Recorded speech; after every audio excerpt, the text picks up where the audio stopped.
दोस्तों, legal and legal में एक बार फिर से आपका स्वागत है।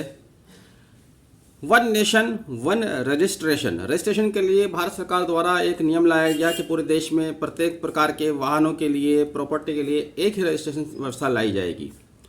वन नेशन वन लॉ, इसी तरह से पूरे देश के लिए एक जैसा कानून बनाया जाएगा।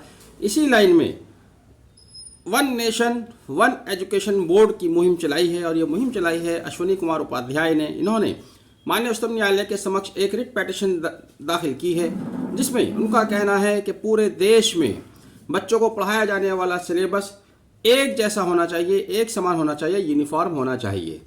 यानी कि उनका कहना है कि किसी राज्य में अपने राज्य के बोर्ड होते हैं, यूपी बोर्ड है, कहीं मध्य प्रदेश बोर्ड है, हर राज्य का अपना बोर्ड है। इसके अलावा सीबीएसई है, इसके अलावा आईसीएसई है और भी बोर्ड्स हैं। उनका कहना है कि इन सभी बोर्ड को समाप्त करके पूरे देश का सेंट्रलाइज एक कानून होना चाहिए।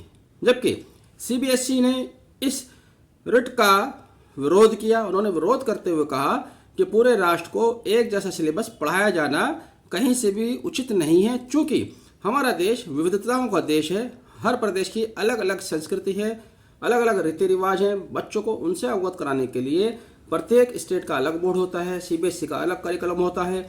तो पूरे देश के लिए यदि एक जैसा बोर्ड बना दिया गया तो वह कल्चर की जो असमानता है, विविधता में जो एकता है, उसको समझने में बच्चों को दिक्कत पैदा होगी। साथ ही उन्होंने ये भी कहा कि एजुकेशन कंकरेंट लिस्ट में नहीं आता है, ना ही सेंट्रल लिस्ट में, बल्कि ये स्टेट लिस्ट में है। अर्थात इसमें नियम स्टेट लिस्ट बनाती है, राज्य बनाती है राज्य लिस्ट से।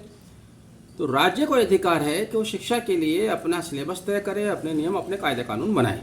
तो इस लिहाज से भी पूरे देश के लिए एक जैसा कानून नहीं हो सकता। लेकिन यहाँ पर अश्विनी कुमार उपाध्याय जो बात कह रहे हैं उसमें थोड़ा सा दम नज़र आता है।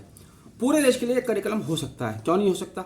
Mathematics, English, computer science, physics, chemistry, biology Bharat के किसी भी राज्य में एक जैसा पढ़ाया जाएगा। दुनिया के किसी भी देश में एक जैसा पढ़ाया जाएगा, तो उसके लिए एक यूनिफॉर्म सिलेबस हो सकता है।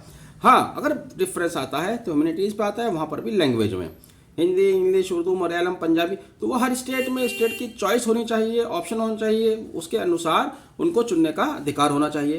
तो एक बोर्ड पूरे देश के लिए हो सकता है, जिससे किताबों की जो मारामारी है, पब्लिशर जिस तरह से ब्लैक मनी अर्न करते हैं, उसके ऊपर किसी तरह से अंकुश लगाया जा सकता है। उनकी बात में यहाँ तक दम है।